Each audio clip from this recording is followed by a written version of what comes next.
Mr. Underpan.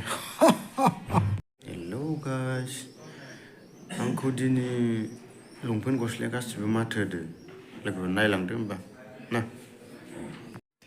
आदा आंखो गान नोंखौ सिख्लाफोरा जोबोर फसायखागोन हेन्डसाम नुखागोन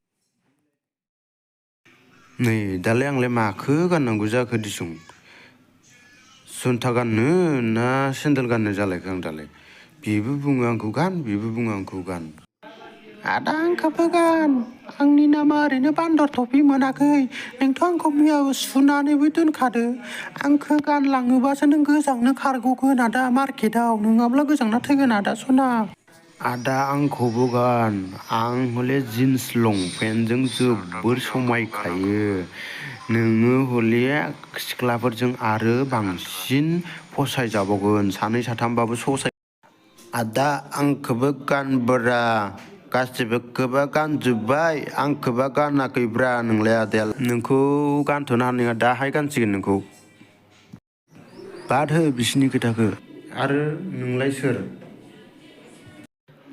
नोङो आंखौ गानलांब्लाबो आंखौ रावबो नुनो मोना बेनो जाहैबाय Mr. Underpan.